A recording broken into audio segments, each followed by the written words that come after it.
El lobo. A través de nuestro diálogo pudieron familiarizarse con la ambición que preside nuestro comentario, volver a pensar los textos fundamentales de la experiencia analítica. El alma de nuestra profundización es la siguiente idea. Siempre lo que mejor se ve en una experiencia es lo que está a cierta distancia. No es pues sorprendente que, para comprender la experiencia analítica, debamos, aquí y ahora, volver a partir de lo que está supuesto en su dato más inmediato, la función simbólica, o lo que es su equivalente en nuestro vocabulario, la función de la palabra. Esta área central de la experiencia analítica está por doquier indicada en la obra de Freud. Nunca nombrada, pero sí señalada en cada uno de sus pasos. Creo no forzar nada si digo que es lo que puede traducirse inmediatamente a partir de cualquier texto freudiano, casi algebraicamente. Esta traducción soluciona muchas antinomias que se manifiestan en Freud, con esa honestidad que hace que un texto suyo nunca esté solamente cerrado, como si todo el sistema estuviera presente allí. Para la próxima reunión, desearía que alguien se encargara de comenzar un texto ejemplar en relación a lo que les acabo de expresar. Su redacción se sitúa entre recuerdo, repetición y elaboración. Y observaciones sobre el amor de transferencia, que son dos de los textos más importantes de la recopilación de los escritos técnicos.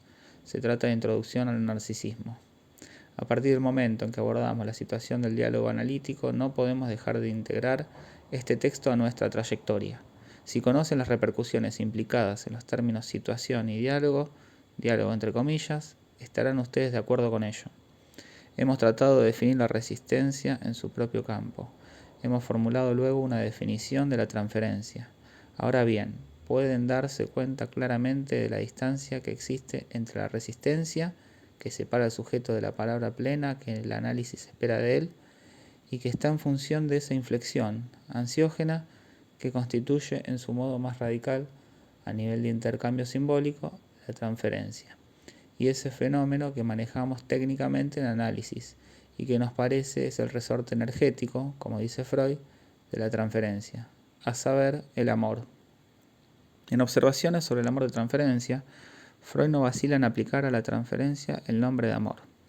Tampoco elude Freud el fenómeno amoroso, pasional en su sentido más concreto, pues hasta llega a decir que no hay, entre la transferencia y lo que en la vida llamamos amor, ninguna distinción verdaderamente esencial. La estructura de ese fenómeno artificial que es la transferencia y la del fenómeno espontáneo que llamamos amor y, muy precisamente, amor-pasión son en el plano psíquico equivalentes. No hay por parte de Freud evitación alguna del fenómeno, ninguna tentativa de disolver lo escabroso en algo que sería del orden del simbolismo, en el sentido en que se lo entiende habitualmente, lo ilusorio, lo irreal. La transferencia es el amor. Nuestras reuniones girarán ahora en torno al amor de transferencia, con lo cual pondremos término al estudio de los escritos técnicos.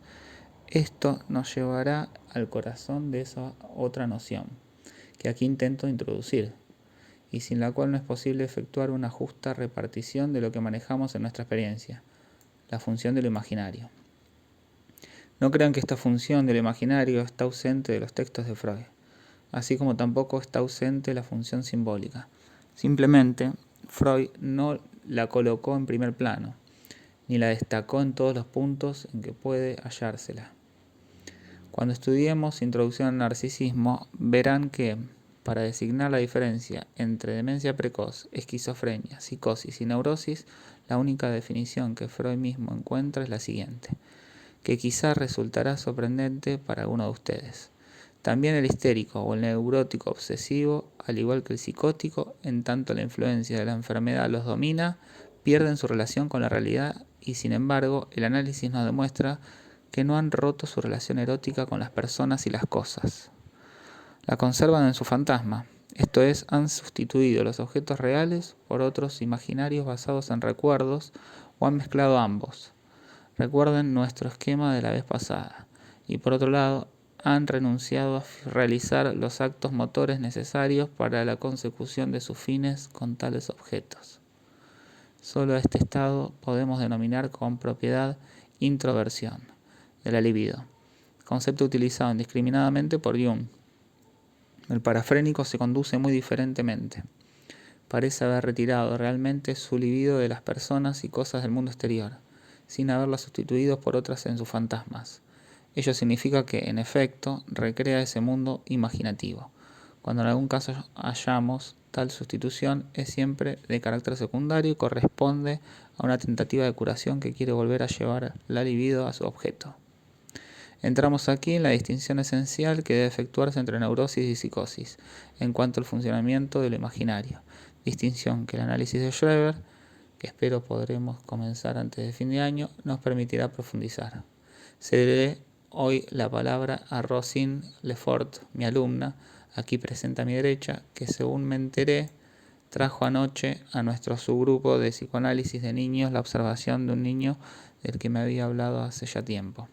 Se trata de uno de esos casos graves que nos colocan en una posición muy incómoda en cuanto al diagnóstico y en una gran ambigüedad nosológica. Pero de todas formas, Rosine Lefort supo examinarlo con gran profundidad, como podrán ustedes comprobar.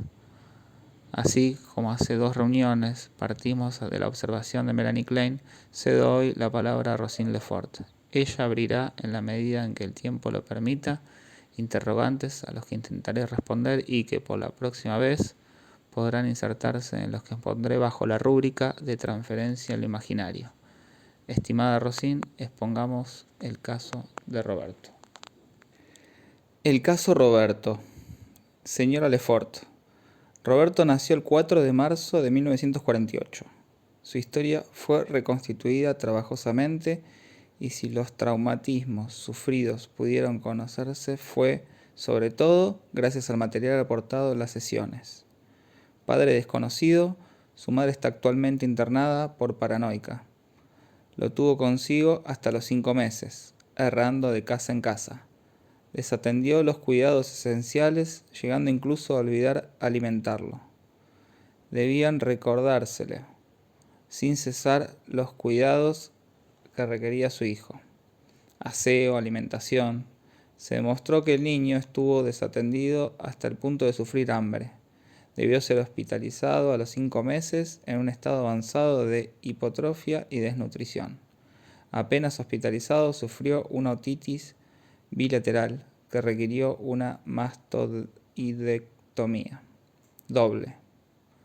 Después fue enviado al Paul Parquet, cuya estricta práctica profiláctica todos conocen. Allí estuvo aislado y alimentado con sonda a causa de su anorexia. Salió a los 9 meses y fue devuelto, casi por la fuerza, a su madre. Nada se sabe de los 2 meses que pasó entonces con ella. Sus huellas reaparecen en ocasión de su hospitalización a los 11 meses, encontrándose nuevamente en un estado marcado de desnutrición. El niño será definitiva y legalmente abandonado algunos meses después, sin haber vuelto a ver a su madre. Desde esta época hasta los 3 años y 9 meses, el niño sufrió 25 cambios de residencia, pasando por instituciones de niños u hospitales, sin habérsele colocado nunca con una familia adoptiva propiamente dicha, subvencionada por el Estado. Estas hospitalizaciones fueron requeridas por sus enfermedades infantiles, por una amigdaloctomía, exámenes neurológicos, ventriculografía, electroencefalografía, cuyos resultados fueron normales. Se destacan evaluaciones sanitarias, médicas, que indican profundas perturbaciones somáticas, y cuando lo somático mejoró, deterioros psicológicos. La última evaluación de Denfert, cuando Roberto tenía 3 años y medio, propone una internación que solo podía ser definitiva por un estado de parapsicótico no francamente definido. El test de Gesell dio un QD de 43. El niño llegó pues a los 3 años y 9 meses a la institución, dependencia de Denfert, donde empecé su tratamiento. En ese momento se presentaba de la siguiente manera.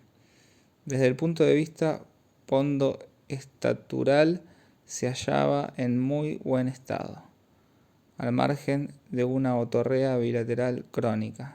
Tenía desde el punto de vista motor marcha pendular, gran incoordinación de movimientos, hiperagitación constante.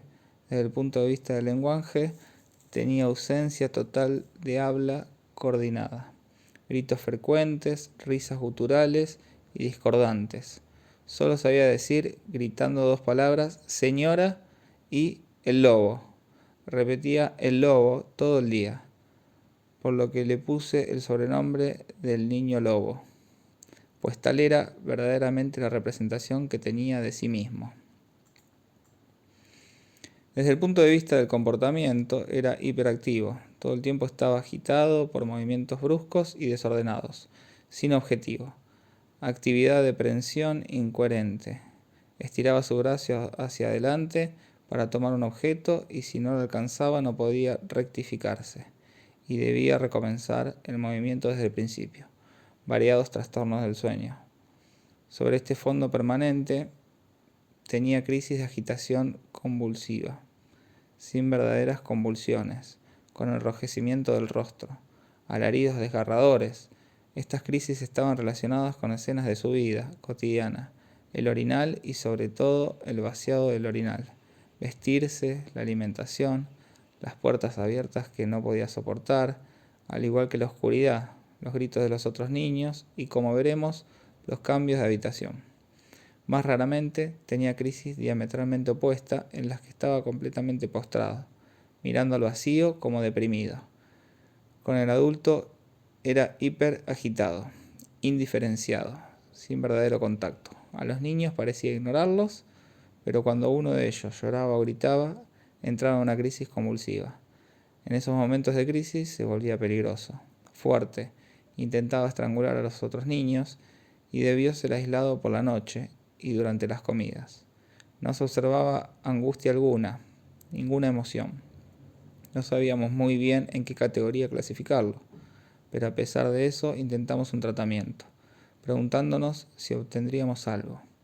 Voy a hablarles del primer año de tratamiento, interrumpido luego durante un año. El tratamiento conoció varias fases.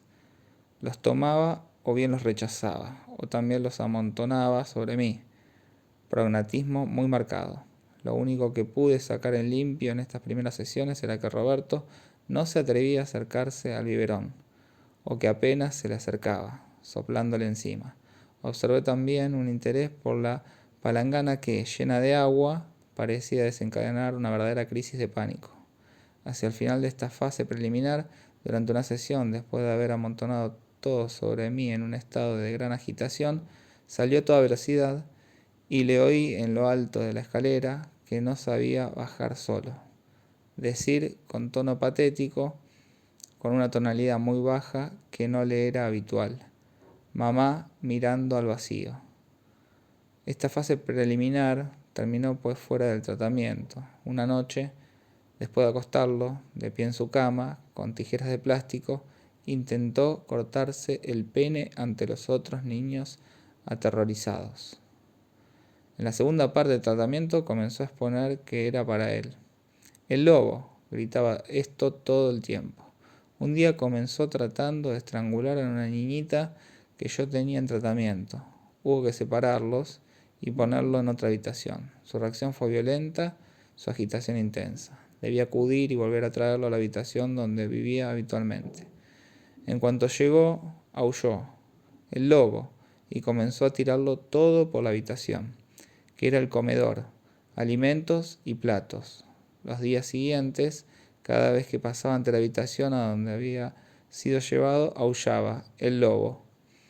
Esto aclara también su comportamiento con las puertas, a las que no podía soportar abiertas. Pasaba el tiempo de la sesión abriéndolas para que yo las volviera a cerrar, y gritando el lobo. Aquí es preciso recordar su historia. Los cambios de lugar, de habitación, eran para él una destrucción, ya que había cambiado sin parar tanto de lugares como de adultos. Esto se había convertido para él en un verdadero principio de destrucción que había marcado intensamente las manifestaciones primordiales de su vida de ingestión y excreción. Lo expresó principalmente en dos escenas, una con el biberón, la otra con el orinal. Roberto había por fin tomado el biberón. Un día fue a abrir la puerta y tendió el biberón a alguien imaginario. Cuando estaba solo con un adulto en una habitación, seguía comportándose como si hubiera otros niños a su alrededor. Roberto tendió el biberón. Volvió arrancando la tetina. Hizo que yo la volviera a colocar. Tendió nuevamente el biberón hacia afuera. Dejó la puerta abierta, me volvió la espalda, tragó 2 sorbos de leche y, frente a mí, arrancó la tetina. Echó la cabeza hacia atrás, se inundó de leche y vertió el resto sobre mí. Salió presa de pánico, inconsciente y ciego. Tuve que recogerlo en la escalera, por donde empezaba a rodar. En ese momento tuve la impresión de que había tragado la destrucción y que la puerta abierta y la leche estaban ligadas. La escena del orinal que ocurrió a continuación presentaba el mismo carácter de destrucción. Al comienzo del tratamiento se creía obligado a hacer caca en sesión, pensando que si me daba algo, me conservaba. Solo podía hacerlo apretándose contra mí, sentándose en el orinal, teniendo con una mano mi guardapolvo y con la otra el biberón o un lápiz. Comía antes y sobre todo después, no leche, sino bombones y tortas. La intensidad emocional evidenciaba un gran temor. La última de estas escenas aclaró la relación que para él existía entre la defecación y la destrucción por los cambios. A lo largo de esta escena había comenzado haciendo caca, sentado a mi lado. Después, con su caca al lado de él, hojeaba las páginas de un libro, volviéndolas. Luego oyó un ruido en el exterior. Loco de miedo salió, tomó su orinal y lo colocó ante la puerta de la persona que acababa de entrar en la habitación vecina. Después volvió a la habitación donde yo estaba y se pegó a la puerta gritando: ¡El lobo! ¡El lobo! Tuve la impresión de que era un rito propiciatorio. Era incapaz de darme esa caca. En cierta medida, sabía que yo no lo exigía. Fue a ponerla afuera, sabía bien que iba a ser botada, o sea, destruida. Le interpreté entonces su rito. Después fue a buscar el orinal, no volvió a poner en la habitación a mi lado, lo tapó con un papel diciendo Apu, Apu, como para no estar obligado a entregarla. Comenzó entonces a ser agresivo conmigo, como si al darle permiso para poseerse a través de esa caca de la que podía disponer, yo le hubiera dado la posibilidad de ser agresivo. Evidentemente, no pudiendo hasta entonces poseer, no tenía sentido de la agresividad, sino solo de autodestrucción, y esto cuando atacaba a los otros niños. A pesar de ese día, ya no se creyó obligado a hacer caca en sesión. Empleó sustitutos simbólicos, la arena. Tenía una gran confusión entre él mismo, los contenidos de su cuerpo, los objetos, los niños, los adultos que lo rodeaban. Sus estados de ansiedad, de agitación, se hacían cada vez mayores. En la vida se volvía imposible. Yo misma asistía en sesión a verdaderos torbellinos en los que me costaba bastante trabajo intervenir. Ese día, después de haber bebido un poco de leche, la tiró al suelo. Luego tiró arena a la palangana de agua, llenó el biberón con arena y agua, agregó todo esto al orinal y encima puso el muñeco de goma y el biberón. Me confió todo. En ese momento fue a abrir la puerta y volvió con el rostro convulsionado de miedo.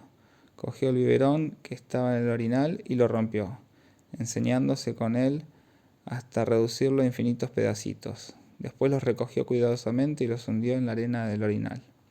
Se hallaba en tal estado que tuve que llevarle abajo, sintiendo que ya no podía hacer nada más por él. Se llevó el orinal, un poco de arena cayó al suelo desencadenando en él un pánico inverosímil. Se vio obligado a recoger hasta la más mínima pizca, como si fuese un pedazo de sí mismo, y aullaba el lobo, el lobo. No pudo permanecer en la colectividad. No pudo soportar que ningún niño se acercara a su orinal.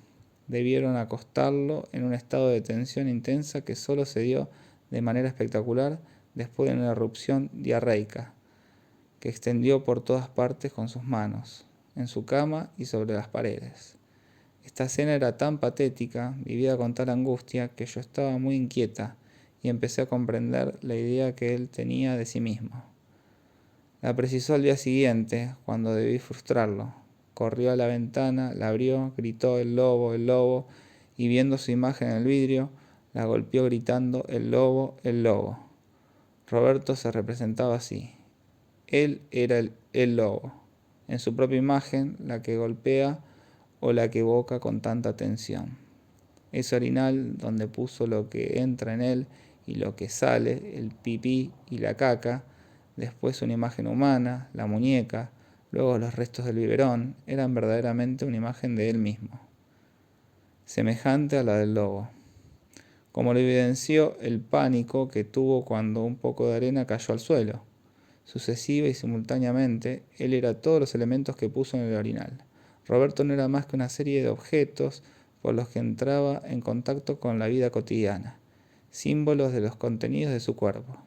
La arena es el símbolo de las heces, el agua de la orina, la leche de lo que entra en su cuerpo. Pero la escena del orinal muestra que diferenciaba muy poco todo esto.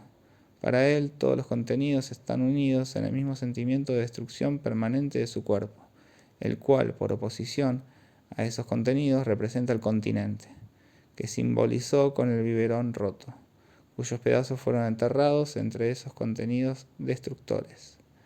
En la fase siguiente, Roberto exorcizaba. El lobo, digo exorcismo porque este niño me daba la impresión de ser un poseído. Gracias a mi permanencia pudo exorcizar, con un poco de leche que había bebido, las escenas de la vida cotidiana que le hacían tanto daño. En ese momento mis interpretaciones tendieron, sobre todo, a diferenciar los contenidos de su cuerpo desde el punto de vista afectivo. La leche es lo que se recibe, la caca es lo que se da, y su valor depende de la leche que se ha recibido. El pipí es agresivo. Numerosas sesiones se desarrollaron así. Cuando hacía pipí en el orinal, me anunciaba: caca no, es pipí. Estaba desolado. Yo lo calmaba diciéndole que había recibido muy poco como para poder dar algo, sin que en esto lo destruyera. Se tranquilizaba. Podía entonces vaciar el orinal en el cuarto de baño. El vaciado del orinal se rodeaba de muchos ritos de protección. Comenzó vaciando la orina en el lavabo del WC, dejando abierto el grifo de agua para poder así reemplazar la orina por agua. Llenaba el orinal, haciéndolo desbordar ampliamente como si un continente no tuviese existencia sino por su contenido, y debiese desbordar para, a su vez, contenerlo. Había allí una visión sincrética del ser en el tiempo, como continente y contenido, al igual que en la vida intrauterina. Roberto recobraba aquí la imagen confusa que tenía de sí mismo, vaciaba ese pipí y trataba de recuperarlo, persuadido de que era él quien se iba. Aullaba, el lobo, y el orinal solo tenía realidad para él cuando estaba lleno. Toda mi actitud fue mostrarle la realidad del orinal, que seguía existiendo después de vaciado de su pipí. Así como él, Roberto, permanecía después de haber hecho pipí, así como el grifo no era arrastrado por el agua que corre. A través de estas interpretaciones y de mi permanencia, Roberto introdujo progresivamente un lapso de tiempo entre el vaciado y el llenado, hasta el día en que pudo volver triunfante con un orinal vacío en sus brazos. Era visible que había adquirido idea de la permanencia de su cuerpo. Su ropa era para él su continente, y cuando se despojaba de ella, la muerte era segura. El momento de desvestirse era ocasión de verdadera crisis. La última había durado 3 horas. Durante la misma, el personal lo describía como poseído. Aullaba, el lobo, corriendo de una habitación a otra, extendiendo sobre los otros niños las heces que encontraba en sus orinales. Solo se calmó cuando lo ataron. Al día siguiente vino la sesión. Comenzó a desvestirse en un estado de gran ansiedad y completamente desnudo. Subió a la cama. Fueron precisas 3 sesiones para que llegara a beber un poco de leche. Completamente desnudo en la cama. Mostraba la ventana y la puerta, y golpeaba su imagen gritando: el lobo. Paralelamente, en la vida cotidiana, le era más fácil desvestirse, pero a continuación sufría una gran depresión. Se ponía a lloriquear por la noche sin razón, bajaba a hacerse consolar por la celadora y se dormía en sus brazos. Al final de esta fase, exorcizó conmigo el vaciado del orinal, así como el momento de desvestirse. Mi permanencia había convertido la leche en un elemento constructivo. pero impulsado por la necesidad de construir un mínimo, no tocó el pasado, no contó más que con el presente de su vida cotidiana, como si estuviera privado de memoria. En la fase siguiente fui yo quien se convirtió en el lobo. Aprovecha la mínima construcción que ha logrado para proyectar en mí todo el mal que había bebido y de cierta manera recuperar la memoria. Así podrá volverse progresivamente agresivo. Esto resultará trágico. Empujado por el pasado, es preciso que sea agresivo conmigo y sin embargo, al mismo tiempo, soy en el presente la que necesita. Debo tranquilizarlo con mis interpretaciones, hablarle del pasado que lo obliga a ser agresivo y asegurarle que esto no implica mi desaparición, ni su cambio de lugar, que siempre es tomado por él como un castigo. Luego de estar agresivo conmigo, trata de destruirse. Trataba de romper el biberón que lo representaba. Yo le quitaba el biberón de las manos porque no estaba en condiciones de soportar romperlo. Retomaba entonces el curso de la sesión y su agresividad contra mí proseguía. En ese momento me hizo jugar el papel de la madre que lo hambreaba. Me obligó a sentarme en una silla donde tenía su vaso de leche para que yo lo volcase, privándolo así de su alimento bueno. Se puso entonces a aullar. El lobo tomó la cuna y el muñeco y los arrojó por la ventana. Se volvió contra mí y con gran violencia. Me hizo tragar agua sucia gritando el lobo, el lobo. Este biberón representaba el alimento malo y remitía a la separación de su madre, que lo había privado de alimento y a todos los cambios de lugar que se le había obligado a soportar. Paralelamente me hizo jugar otro aspecto de la madre mala, el de la que se va. Una tarde me vio salir de la institución, al día siguiente reaccionó aun cuando me había visto irme otras veces, sin ser capaz de expresar la emoción que podía sentir. Ese día hizo pipí encima mío en un estado de gran agresividad y también de ansiedad. Esta cena no era más que el preludio de una escena final, cuyo resultado fue cargarme definitivamente con todo el mal que había padecido y proyectar sobre mí, el lobo. Había tragado el biberón de agua sucia y recibido encima mío su pipí agresivo justamente porque me iba. Yo era pues el lobo. Roberto me separó de él durante una sesión encerrándome en el cuarto de baño. Después volvió a la habitación de las sesiones, solo. Subió a la cama vacía y se puso a gemir. No podía llamarme y era preciso, sin embargo, que yo volviese, pues yo era la persona permanente. Volví. Roberto estaba extendido, patético, el pulgar suspendido a 2 centímetros de su boca, y por primera vez en una sesión extendió sus brazos y se hizo consolar. A partir de esta sesión se percibió en la institución un cambio total de comportamiento. Tuve la impresión de que Roberto había exorcizado a el lobo. A partir de ese momento ya no habló más de él y pudo pasar a la fase siguiente, la regresión intrauterina, es decir, la construcción de su cuerpo, del ego body, que hasta entonces no había podido hacer. Para emplear la dialéctica que él había empleado siempre, la de los contenidos continentes, Roberto debía, para construirse, ser mi contenido, pero debía asegurarse de mi posesión, es decir, de su futuro continente. Comenzó este periodo tomando un cubo lleno de agua, cuya asa era una cuerda. No podía soportar que la cuerda estuviera atada de los dos lados. La cuerda tenía que colgar de un lado. Me sorprendió que, al tener que anudar yo la cuerda para cargar el cubo, Roberto experimentara un dolor casi físico. Un día colocó el cubo lleno de agua entre sus piernas, tomó la cuerda y llevó su extremidad a su ombligo.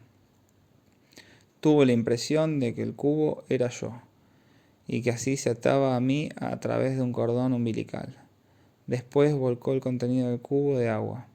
Se desnudó totalmente, se tumbó en el agua en posición fetal, acurrucado, estirándose de vez en cuando, llegando hasta abrir y cerrar la boca sobre el líquido, como un feto que bebe líquido amniótico, así como lo han mostrado las últimas experiencias americanas.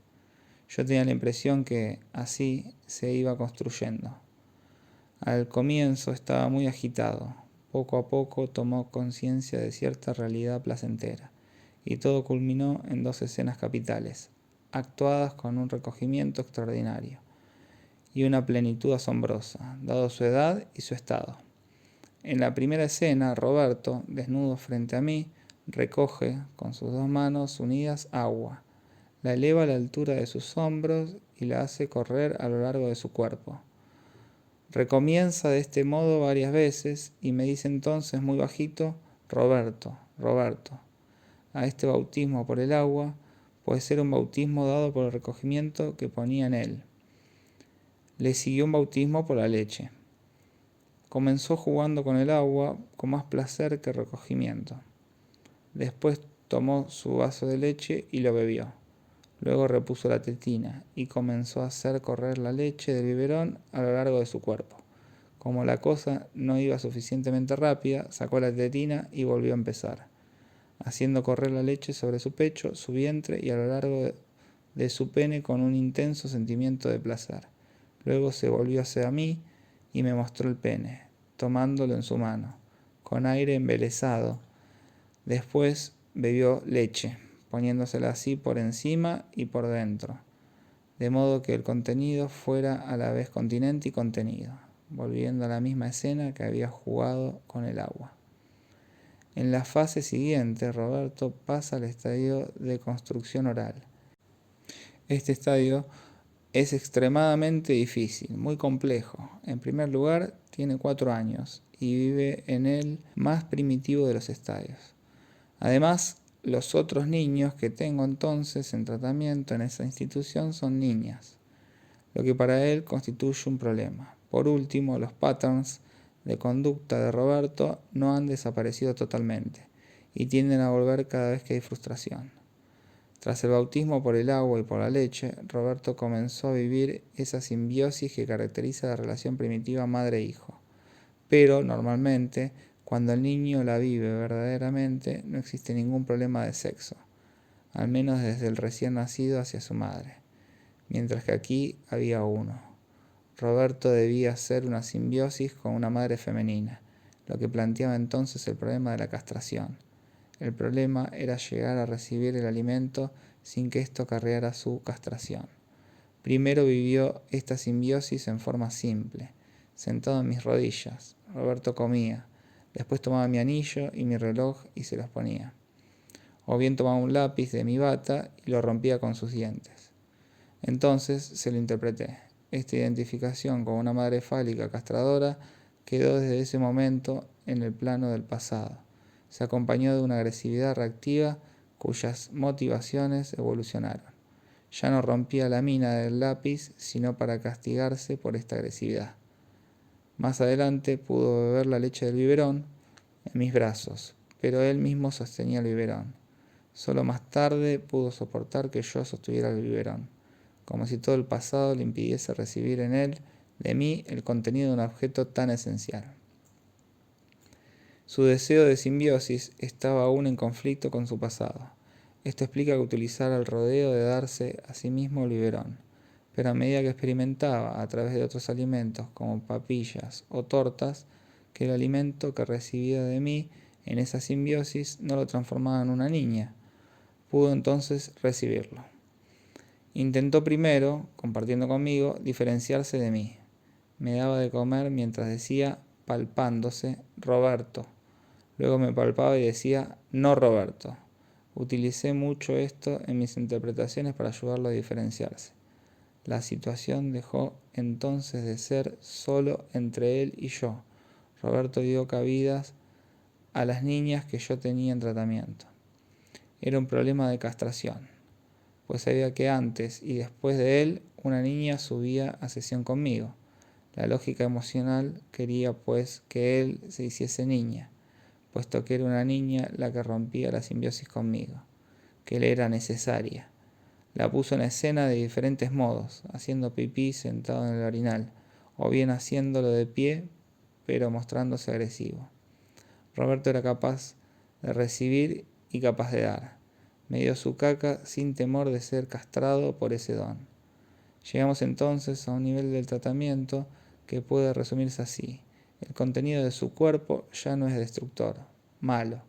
Roberto es capaz de expresar su agresividad haciendo pipí de pie y sin que la existencia íntegra del continente es decir, del cuerpo, sean cuestionadas. El QD del Gesell pasó de 43 a 89. Y en el Thurman Merrill tiene un CI de 75. El cuadro clínico cambió. Las perturbaciones motoras han desaparecido. El pragmatismo también. Se ha vuelto amistoso con los otros niños, a menudo protector de los más pequeños. Se puede empezar a integrarlo en actividades grupales. Solo el lenguaje permanece rudimentario. Roberto nunca estructura frases, solo emplea las palabras esenciales. Me fui luego de vacaciones. Estuve ausente 2 meses. A mi regreso, Roberto monta una escena que muestra la coexistencia en él de los patterns del pasado y de la construcción presente. Durante mi ausencia, su comportamiento siguió siendo idéntico. Expresaba en su antiguo modo, pero en forma muy rica a causa de lo adquirido, lo que la separación representaba para él, su temor de perderme. Cuando regresé, vació como para destruirlos, la leche, su pipí, su caca. Después se quitó el delantal y lo tiró al agua. Destruyó así su antiguo contenido y su antiguo continente, vueltos a encontrar a través del traumatismo de mi ausencia. Al día siguiente, desbordado por su reacción psicológica, Roberto se expresaba en el plano somático: diarrea profusa, vómitos, síncope. Se vaciaba completamente de su imagen pasada.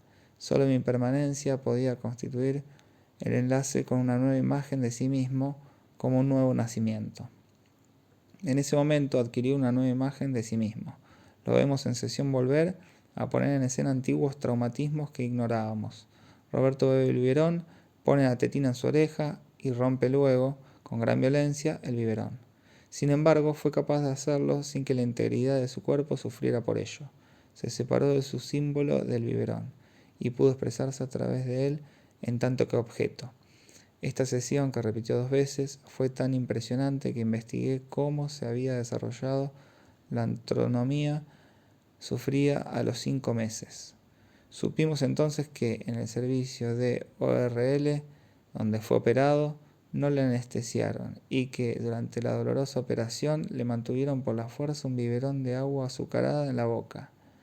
Este episodio traumático esclareció la imagen que Roberto había construido de una madre que hambreaba, violenta, paranoica, peligrosa, que seguramente le atacaba. Después de la separación, un biberón mantenido por la fuerza, haciéndole tragar sus gritos. La alimentación con sonda, 25 cambios sucesivos. Tuve la impresión de que el drama de Roberto era que todos sus fantasmas, oral sádicos, se habían realizado en sus condiciones de existencia. Sus fantasmas se habían convertido en realidad. Por último, debí confrontarlo con una realidad. Estuve ausente durante 1 año y volví encinta de 8 meses. Me vio encinta. Comenzó poniendo en escena fantasmas de destrucción de ese niño. Desaparecía a causa del parto. Durante mi ausencia, mi marido lo tomó en tratamiento y Roberto puso en escena la destrucción del niño. Cuando regresé me vio sin vientre y sin niño. Estaba pues convencido de que sus fantasmas se habían hecho realidad, que había matado al niño y que por lo tanto yo iba a matarlo. Estuvo sumamente agitado esos últimos 15 días, hasta el día en que pudo decírmelo. Entonces lo confronté con la realidad. Le traje a mi hija para que pudiese ahora hacer la ruptura. Su estado de agitación cesó de golpe y cuando lo volví a ver, al día siguiente empezó por fin a expresarme sentimientos de celos. Se aferraba a algo vivo y no a la muerte. Este niño había permanecido siempre en el estadio en el que los fantasmas eran realidad. Esto explica que sus fantasmas de construcción intrauterina hayan sido realidad en el tratamiento y que haya podido hacer una asombrosa construcción. Si hubiese estado más allá de ese estadio, yo no hubiera podido obtener esa construcción de sí mismo. Como decía ayer, tuve la impresión de que este niño había caído bajo el efecto de lo real, que al comienzo no había en él función simbólica alguna, y menos aún función imaginaria. Tenía al menos 2 palabras. Señor Hippolyte, quisiera plantear una pregunta sobre la palabra, el lobo. ¿De dónde salió el lobo?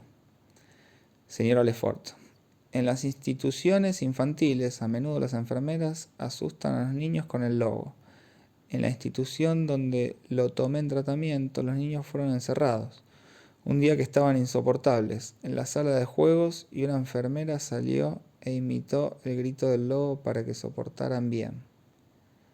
Señor Hippolyte, quedaría por explicar por qué el miedo al lobo se fijó en él, como en muchos otros niños, señora Lefort.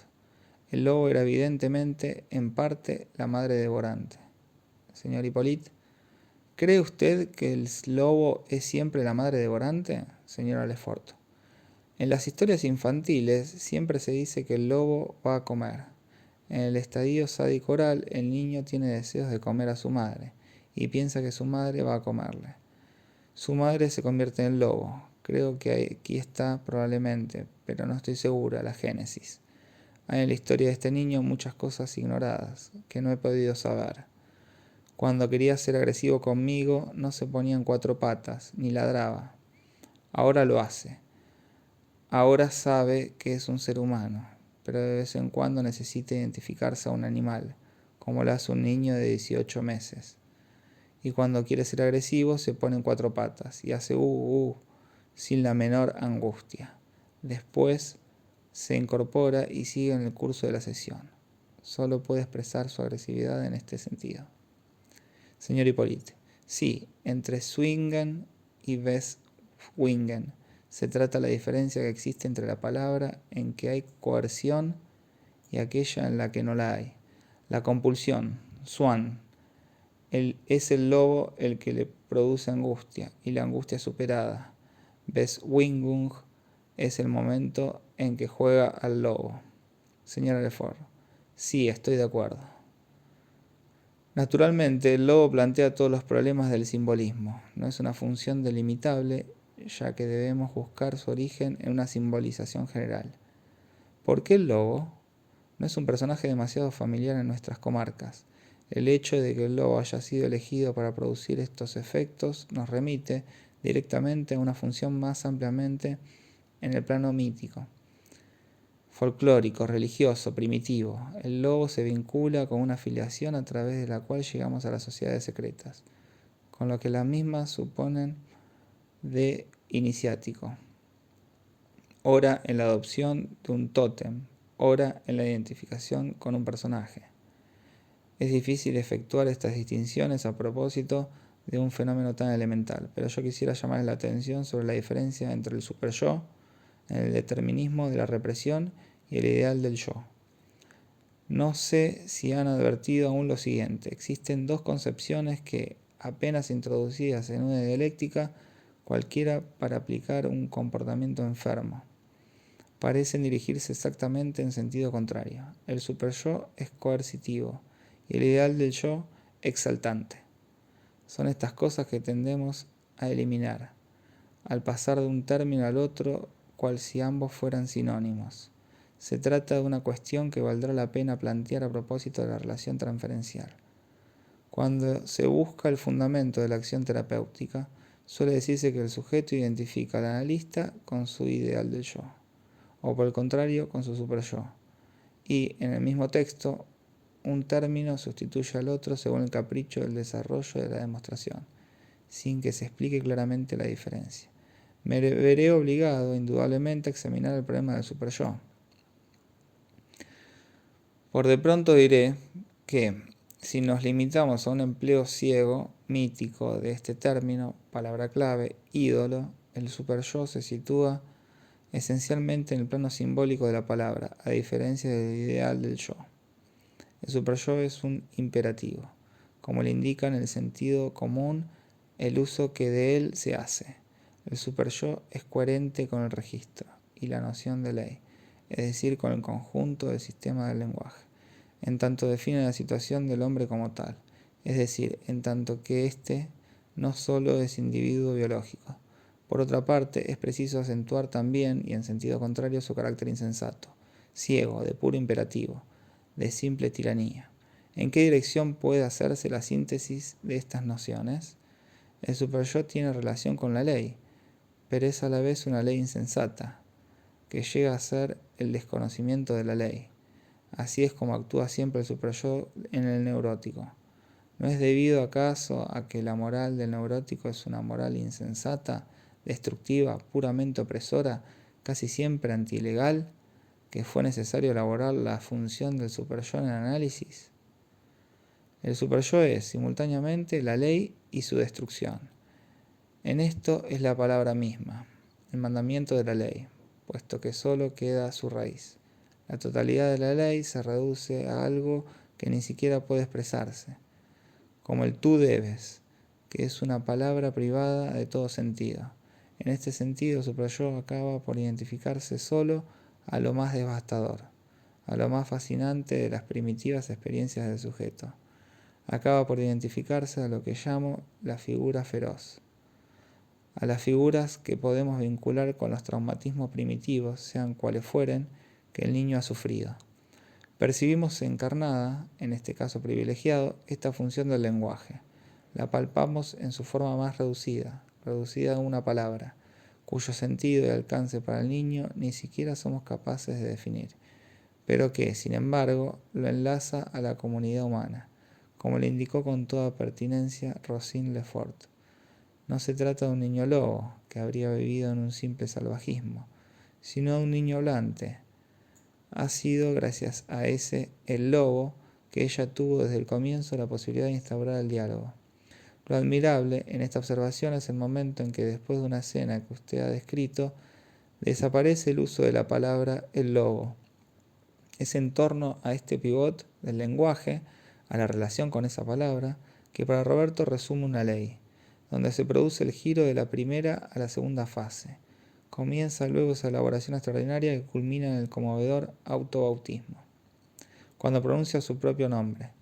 Palpamos aquí en su forma más reducida la relación fundamental del hombre con el lenguaje. Es extraordinariamente conmovedor. ¿Qué otras preguntas quieren plantear? Señora Lefort, ¿qué diagnóstico? Bien, hay quienes ya tomaron posición al respecto. Lange, me dijeron que dijo usted algo anoche que me pareció interesante. Pienso que su diagnóstico es solo analógico, refiriéndose al cuadro que existe en la nosografía. Usted pronunció la palabra. Doctor Lange, delirio alucinatorio. Siempre se puede intentar buscar una analogía entre trastornos profundos del comportamiento de los niños y lo que conocemos en los adultos. Casi siempre se habla de esquizofrenia infantil, cuando no se comprende bien lo que ocurre. Para que pueda hablarse de esquizofrenia falta aquí un elemento esencial, la disociación. No hay disociación, porque apenas hay construcción. Me pareció que esto recuerda ciertas formas de organización del delirio alucinatorio. Anoche formulé grandes reservas, pues falta flanquear un paso entre la observación directa de un niño de esta edad y lo que conocemos de la nosografía habitual. Habría en este caso que explicar muchas cosas. Sí, así comprendí lo que usted dijo cuando me lo contaron. Un delirio alucinatorio, en el sentido en que usted lo entiende, el de una psicosis alucinatoria crónica. Solo tiene un punto en común con lo que sucede en este sujeto, esa dimensión que observó sutilmente la señora Lefort, según la cual este niño solo vive lo real. Si la palabra alucinación significa algo, es ese sentimiento de realidad. En la alucinación hay algo que el paciente asume verdaderamente como real. Saben ustedes cuán problemático sigue siendo esto, incluso en una psicosis alucinatoria. En la psicosis alucinatoria crónica del adulto hay una síntesis de lo imaginario y lo real. En esto radica el problema de la psicosis. Encontremos aquí una elaboración imaginaria secundaria, que la señora Lefort destacó, que es literalmente la no inexistencia en estado naciente. Hacía tiempo que no examinaba este caso. Sin embargo, la última vez que nos encontramos, les hice el gran esquema del florero y las flores, en el que las flores son imaginarias, virtuales, ilusorias, y el florero real o inversamente, pues se puede disponer el aparato en sentido contrario. Ahora tan solo puedo hacerles notar la pertinencia de este modelo, construido en base a la relación entre las flores contenido y el florero continente. Vemos aquí jugar plenamente y al desnudo el sistema continente-contenido que ya coloqué en un primer plano de la significación que doy al estadio del espejo. Vemos cómo el niño actúa con la función más o menos mítica del continente y cómo podrá soportar lo vacío, como señaló la señora Lefort, solo al final. Poder soportar su vacuidad es identificarlo finalmente con un objeto propiamente humano, es decir, un instrumento, capaz de ser separado de su función. Esto es esencial, ya que en el mundo no solo existen lo útil, sino también el utensilio, es decir, instrumentos que existen como cosas independientes. Señor Hippolyte, universales. Doctor Lange, el paso de la posición vertical del lobo a la posición horizontal es muy interesante. Me parece justamente que el lobo del comienzo es vivenciado. Al comienzo no es ni él ni ningún otro. Doctor Lange, es la realidad. No, creo que es esencialmente la palabra reducida a su médula. No es ni él ni nadie. Es evidentemente el lobo, en tanto que él dice esta palabra. Pero el lobo es cualquier cosa en tanto que puede ser nombrada. Ven aquí ustedes el estado nodal de la palabra. El yo es aquí completamente caótico. La palabra está detenida, pero solo a partir de el lobo podrá ocupar su lugar y construirse. Doctor Varghese. Yo había señalado que en cierto momento, cuando el niño jugaba con sus excrementos, había un cambio. Él dio cambio y cogió arena y agua. Pienso que comenzaba a construir y a manifestar lo imaginario. Pudo tomar ya una mayor distancia con el objeto, con sus excrementos, y luego avanzar cada vez más. No creo que podamos hablar de símbolo, en el sentido en que usted lo entiende. Sin embargo, ayer tuve la impresión de que la señora Lefort hablaba de ellos como símbolos. Es esto una cuestión difícil, en la que aquí tratamos, en la medida en que puede ser la clave de lo que designamos como yo. ¿Qué es el yo? No son instancias homogéneas, unas con realidades, otras imágenes, funciones imaginarias. El mismo yo es una de ellas. Quisiera detenerme en este punto antes de terminar. No hay que omitir lo que usted nos describió al comienzo, de modo tan apasionante, el comportamiento motor de este niño. Este niño parece no tener lesión alguna en sus aparatos. ¿Cómo es actualmente su comportamiento motor? ¿Cómo son sus gestos de prehensión? Señora Lefort, desde luego, ya no está como al principio. Al comienzo, tal como usted lo describió, cuando quería alcanzar un objeto, no podía hacerlo más que con un único gesto. Si ese gesto fallaba, debía volver a empezar desde el principio. Por lo tanto, controla la adaptación visual, pero sufre perturbaciones de la noción de distancia. Este niño salvaje siempre puede, como un animalito bien organizado, atrapar lo que desea, pero si hay fallo o lapsus del acto, solo puede corregir volviendo a empezar todo. En consecuencia, podemos decir que en este niño no parece haber ni un déficit ni un retraso ligado al sistema piramidal. Nos hallamos ante manifestaciones de las fallas de las funciones de síntesis del yo, en el sentido en que entendemos el yo en la teoría analítica. La ausencia de atención, la agitación inarticulada, que usted también notó al comienzo, deben igualmente ser referidas a desfallecimientos de las funciones del yo. Es además preciso observar que en ciertos aspectos la teoría analítica llega a hacer de la función del dormir una función del yo. Señora Lefort, este niño ni dormía ni soñaba. Desde el famoso día en que me encerró disminuyeron sus trastornos motores. Empezó a soñar por la noche y a llamar en sueños a su madre. A esto quería llegar. No dejo de vincular directamente la atipia de su dormir con el carácter anómalo de su desarrollo, cuyo retraso se sitúa precisamente en el plano del imaginario, en el plano del yo como función imaginaria. Esta observación nos muestra que, a partir de un tal retraso del desarrollo imaginario, aparecen perturbaciones de ciertas funciones, aparentemente inferiores a lo que podemos llamar el nivel superestructural. En la relación entre la maduración estrictamente sensorio-motriz y las funciones del dominio imaginario en el sujeto radica el enorme interés de este caso. Todo el problema reside ahí. Se trata de saber en qué medida esta articulación es la que está en juego en la esquizofrenia. Según nuestra inclinación y en función de cómo cada uno de nosotros concibe la esquizofrenia, su mecanismo, su resorte esencial, podremos o no situar este caso en el marco de una afección esquizofrénica. Ciertamente no se trata de una esquizofrenia en el sentido de un estado, en la medida en que usted nos muestra su significación y movilidad. Pero hay allí una estructura esquizofrénica de relación con el mundo y un conjunto de fenómenos que, eventualmente, podríamos vincular con la serie catatónica. No hay ningún síntoma de ello en sentido estricto. Solo podemos pues situar el caso de este cuadro, como lo hace Lange, para situarlo de modo aproximativo, pero ciertas deficiencias, ciertas carencias de adaptación humana, abren hacia algo más que, tarde, analógicamente, se presentará como una esquizofrenia. Creo que no podemos decir nada más, salvo quizá que se trata de lo que llamamos un caso de demostración. Después de todo, no tenemos ninguna razón para pensar que los cuadros nosológicos están delimitados y esperándonos desde la eternidad.